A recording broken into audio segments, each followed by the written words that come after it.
ये वीडियो मैं औरतों के हवाले से बना रहा हूँ, जिसके अंदर आपने देखा है कि अक्सर बहुत ज्यादा शिकायत आती है जी। लिकोरिया की शिकायत है, 2 साल 1 साल 3 साल 5 साल 10 साल गुजर जाते हैं। तो लिकोरिया बेसिकली गर्मी की ही एक मर्ज है। तो इसमें हम यही गाइड करेंगे कि गर्मी जब जिस्म के अंदर बहुत ज्यादा बढ़ जाती है, ठीक है, ऐसी औरतों को ज्यादातर जिस्म, अक्सर ज्यादातर जो होता है जिस्म, उसमें स्मार्ट भी होता है। तो मोटापे वाला जिस्म जो है उसका इलाज तो एक अलग सिस्टम से होगा, या सख्त मोटापा या नरम मोटापा है उसका इलाज और तरह से होगा। लेकिन ये स्मार्ट, कमजोर और गर्म मिजाज औरतों के वाले से मैं बता रहा हूँ कि उनको लिकोरिया की शिकायत कई कई सालों से होती है। तो उन्हें असल में लिकोरिया की दवाई नहीं खानी चाहिए, लिकोरिया खुश्क करने वाली, बल्कि उन्हें दवाई जो खानी चाहिए उसमें यूरिन आवर चीजें ज्यादा होनी चाहिए, जिनसे छोटा पानी वाला पेशाब ज्यादा आए।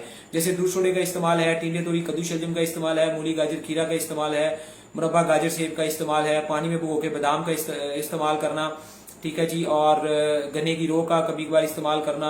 शरबत फलाद को खैर वो घर में पानी में मिक्स करके पी सकती हैं। बजूरी का शरबत पी सकती हैं, जो सबसे बेहतर होता है, ठीक है। शरबत इलायची संदल या और भी कोई ठंडा शरबत पिया जा सकता है। तो मतलब ये जिन चीजों का मैं जिक्र कर, यानी कि जितनी ज्यादा उनकी बॉडी से गर्मी कम होगी उतना ज्यादा वो इस मरज से उनकी जान छूट जाएगी।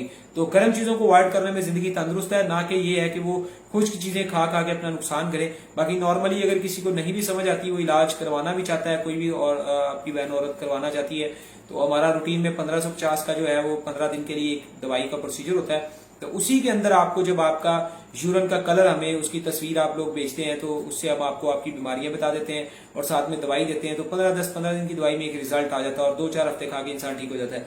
तो मसला ये है कि गर्मी जितना ज्यादा बॉडी से कम होगी, मुस्तकिल लिकोरिया से जान छूट जाएगी। तो इस चीज के ऊपर जरूर तवज्जो।